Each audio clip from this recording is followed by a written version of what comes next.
Hello everyone. तो आज हम लोग डिस्कस कर रहे हैं लीड कोड का question, minimum cost path with edge reversals. इस क्वेश्चन में दे रखा है you are given directed weighted graph with n nodes labelled from 0 to n-1। तो हमारे पास एन नोड्स हैं जिनको हमने लेबल किया 0 से n-1 और उसकी एरे ऑफ एजेस दे रखी हैं जो कि रिप्रेजेंट करती हैं u of I, v of I और w ऑफ आई। u हमारा स्टार्टिंग ऑफ नोड है, v हमारा एंडिंग ऑफ नोड है और w हमारा वेट ऑफ दैट नोड है। ठीक है, वो वेट इज कॉस्ट इन्होंने बताया। Each node u i has a switch that can be use at most once. When you arrive at u i and have not yet use the switch, you may activate it on and one of the switch incoming edge vi to ui, reverse that edge to ui to vi and immediately traverse it। तो इसमें ये इन्होंने एक problem में एक change दे रखा है कि हम ui से vi पे जा सकते हैं, बट उसमें हमारे पास एक और कंस्ट्रेंट है कि हम ये vi to ui भी कर सकते हैं, बट हमें उसका क्या करना पड़ेगा, उसकी कॉस्ट को ट्वाइस करके यूज़ करना पड़ेगा और एक बार लगभग यूज़ कर सकते हैं, सिर्फ एटमोस्ट वंस यूज़ कर सकते हैं। ठीक है, और उसकी कॉस्ट बन जाएगी 2 इंटू वी डब्ल्यू ऑफ आई। तो जो भी कॉस्ट है हमारी करंट बताई गई है यूनिट, उसकी ट्वाइस लगेगी। Return the minimum total cost to travel from 0 to n-1 if it is not possible return -1। ठीक है, अगर हमें सोर्स भी दे रखा है, एंड नोड दे रखी है, और पता अगर वो हम नहीं पॉसिबल है रीच करना तो -1 रिटर्न करेंगे। ठीक है, इसको कोड अपना इसका सॉल्यूशन डिस्कस कर लेते हैं। तो इसमें उन्होंने दे रखा है कि हमारे पास क्या क्या चीज़ें गिवन है। वो है मेरे पास n नोड्स हैं, लेबल फ्रॉम 0 to n-1 है वो -1 नोड्स। और क्वेश्चन में इसके साथ कोई भी अगर दो लेट्स से ये 0, 1 और 3 बता रहे हैं, तो ये स्टार्टिंग है, ये एंडिंग है और ये उसकी कॉस्ट है, u v और w है ये। ठीक है, क्वेश्चन में एक ट्विस्ट दे रखा है जो कि मेजर चीज़ है। ट्विस्ट इज कि each node had a switch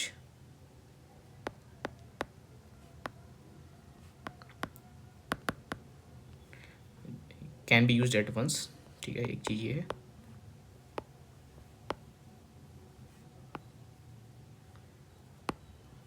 ठीक है, फिर उसको हम रिवर्स करके, इन्होंने बताया था कि रिवर्स करके अगर हमें u से v दे रखा है w से, तो उसका वेट अगर w कॉस्ट हमारी लगी है तो हम इसको रिवर्स यूज़ कर सकते हैं। That is twice of v to u करके हम यूज़ कर सकते हैं, cost will be 2 of w। और इसका वाइस वर्सा, अगर मेरा v से u दे रखा है विथ सम w, तो कॉस्ट मेरी अगर w है तो मैं उसको v से u में यूज़ कर सकता हूँ, कॉस्ट मेरी हो जाएगी 2 इंटू w। तो इस क्वेश्चन में चलिए पहले इसका इनपुट देख लेते हैं क्या है आगे पढ़ने से पहले। तो इन्होंने इनपुट में दे रखा है 0, 0 से 1 जा रहा है। जो इन्होंने ये इनपुट दे रखा था कि 0 1 3 है, 3 1 1, ये इन्होंने पूरा लेबल कर दिया है और इन्होंने इस तरह से इस रूट को चुना है। तो इन्होंने क्या किया है, इन्होंने आउटपुट में 0 से 1 पे गए, फिर 1 से 3 पे गए। क्योंकि 1 से 3 पे एक कॉस्ट थी तो यहाँ पे 2 से मल्टीप्लाई करके 2 ले लिया और यहाँ पे 3 कॉस्ट लगी इनकी। टोटल मेरा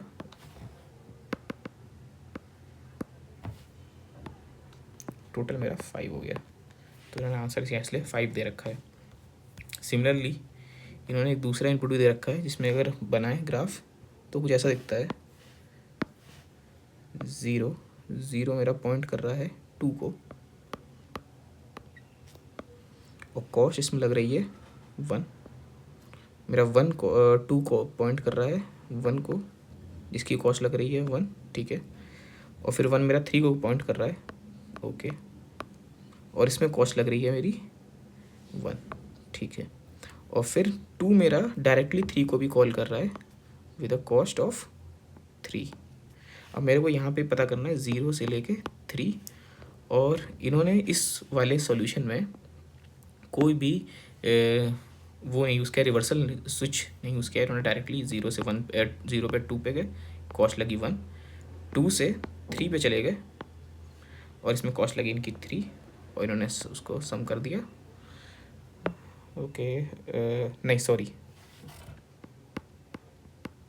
इन्होंने 2 से 1 पे गए, फिर इसमें लगा 1 कॉस्ट, फिर 1 से ये 3 पे गए, इसलिए लगा कॉस्ट 3, तो टोटल आंसर इसलिए इनका 3 आया है।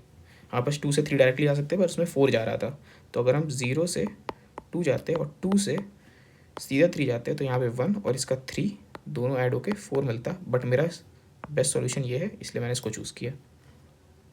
इसका कोई रिवर्स करेंगे तो ये 1 का 2 हो जाएगा, ये भी 2 हो जाएगा, ये भी 2 हो जाएगा, ये 6 हो जाएगा, तो उससे भी कोई मतलब फ़र्क नहीं पड़ रहा, हमारा कोई ऑप्टिमल सॉल्यूशन नहीं मिल रहा इसमें, तो बेस्ट सॉल्यूशन तो यही था।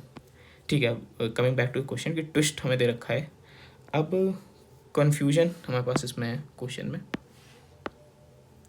कि एक कन्फ्यूजन हो रखा है कि ये जो स्विच है, स्विच को कैसे ट्रैक करेंगे, ट्रैक कैसे करेंगे, उसकी स्टेट कैसे बनाएंगे, और इतनी सारी जो उसका सॉल्यूशंस होगा वो बार बार स्टोर कैसे करेंगे। तो पहला दिमाग में एक चीज़ आती है कि अगर हम इसको चाहें तो इस प्रॉब्लम को बैक ट्रैक करना पड़ेगा। बार बार मैं कोई भी एक नोट पे हूँ, मैं आगे बढ़ रहा हूँ, फिर वापस आ रहा हूँ, मैं चेक कर रहा हूँ कि क्या ये वाला जो सॉल्यूशन है वो बेटर हो सकता है अगर मैं उसको उसके स्विच के साथ यूज़ करने की कोशिश करूँ। तो उस केस में मैं डीपी या बैक ट्रैक की हेल्प से सॉल्व करूँगा, और ये ओवर कॉम्प्लिकेट हो जाएगा, ये जो होगा ये ओवर कॉम्प्लिकेट हो जाएगा। क्वेश्चन जो कह रहा है करने के लिए that is straight forward, but उसको इम्प्लीमेंट करने पे फिर वो टाइम कॉम्प्लेक्सिटी उसकी इंक्रीज़ हो जाएगी, और उसके सारे इतने सारा ट्रैक करना, उसका स्टेट मैनेजमेंट करना, उसके सॉल्यूशन को बारह मेंटेन करना, ये चीज़ ओवर कॉम्प्लिकेट कर देगा मैं सॉल्यूशन को। तो इससे भी एक ईजी मेथड एग्जिस्ट करता है। ईजी मेथड क्या है? ईजी मेथड में हमें जो दे रखा है बस हमको उस चीज़ को इम्प्लीमेंट करना है in the same way but using graph. ठीक है, तो अब हमारा सेम सॉल्यूशन को, जो सेम प्रॉब्लम है, इम्प्लीमेंट कर दो उसको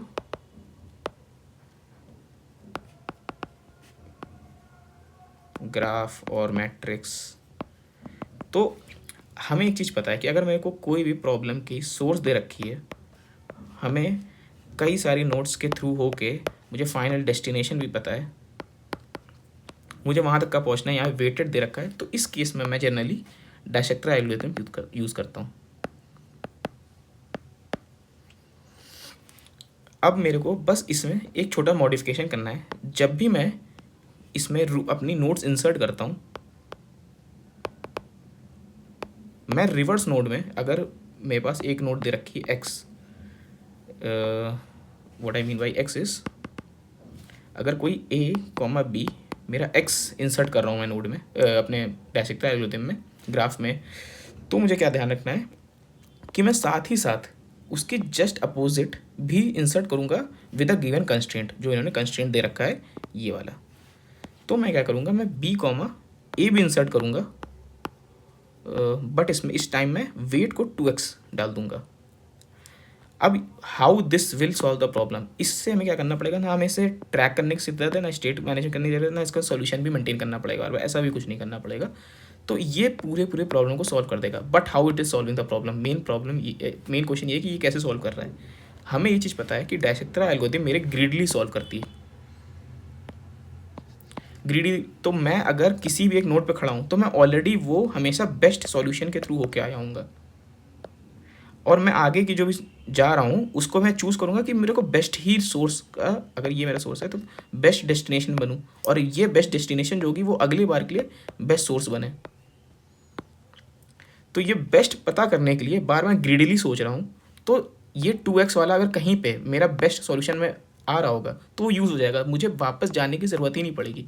तो क्वेश्चन का जो इन्होंने ये कन्फ्यूज़न क्रिएट करने के लिए दे रखा है कि हमारे पास एक नोड पे एक स्विच बना दो जो कि हमें एक बार उसको ऑन कर लें फिर उसको ट्रैक कर लें, तो वो हमारा ओवर कॉम्प्लिकेट कर रहा है। बट इस चीज़ को सीधा सीधा इम्प्लीमेंट कर सकते हैं। क्वेश्चन का नीड भी यही है कि आप बस इस प्रॉब्लम को डायसेक्ट्रा में डायरेक्टली वेट जो है बस 2x करके रिवर्स नोड को इंसर्ट कर दें, and that will solve the problem. और डायसेक्ट्रा एल्गोरिथम में करना ही क्या होता है कि बस हमें अपने हीप में पुश करते रहना है नोड्स को वेट के साथ, और वो एक्सट्रैक्ट करके नेक्स्ट बेस्ट नोड निकाल के अपने सारे डिस्टेंस कैलकुलेट करते रहना होता है। तो मेरे पास कोई भी अगर नोड मैं चूज़ कर रहा हूँ तो मेरे पास उसका हमेशा स्मॉलेस्ट डिस्टेंस होगा, और इस तरह से वो क्वेश्चन सॉल्व हो सकता है। ठीक है, मैं इसको कोड दिखाता हूँ तब ज़्यादा अंडरस्टैंडिंग होगी इसकी। ठीक है, तो इसमें क्या किया मैंने सीधा अपने फंक्शन को कॉल किया है, डैश कॉल को मैंने एन एच एस और 0 और n-1 दे दिया है। यहाँ पे मैंने एक ग्राफ क्रिएट करने की कोशिश की है जिसमें मैंने नोड्स को इंसर्ट किया है यू वी को उनके वेट के साथ, बट जब यही जो कंस्ट्रेंट मैंने देखा है कि 2 टाइम्स ऑफ वेट भी डालना, तो मैंने रिवर्स के लिए 2 टाइम्स ऑफ वेट डाल दिया। मैंने इनिशियली अपने डिस्टेंस को हमेशा इन्फिनिटी सेट कर दिया और सोर्स को 0 रखा है। फिर मैंने अपना हीप क्रिएट किया, पहला एलिमेंट मैंने सोर्स को रख दिया और फिर मैंने उसको पॉप करके ये चेक करा है कि क्या मेरा अभी करंट नोड जो है वो मेरी डेस्टिनेशन, अगर वो डेस्टिनेशन है मैं उसका करंट डिस्टेंस निकाल के वापस दे दूँ। अगर करंट डिस्टेंस मेरा उस नोड के डिस्टेंस से ज़्यादा हो रखा है तो वो नोड मेरे लिए उस पाथ से आना कोई मतलब नहीं रखता है।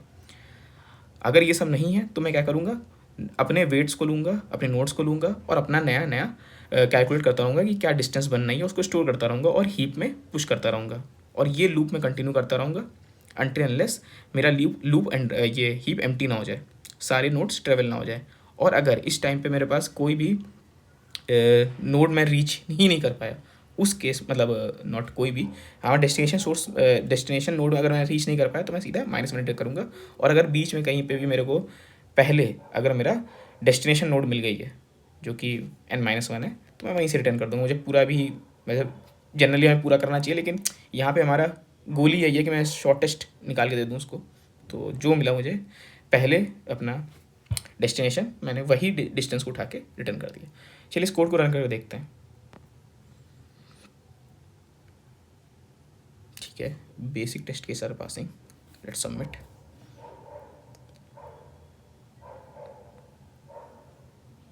कूल, तो ये ओके फास्ट है काफ़ी, 100 लोग को 100% बीट किया इसने। और इसकी कॉम्प्लेक्सिटी अगर देखें तो n+m होगी इसकी स्पेस कॉम्प्लेक्सिटी, और टाइम कॉम्प्लेक्सिटी होगी n+m log n, क्योंकि n मेरी नोड्स हैं और m मेरे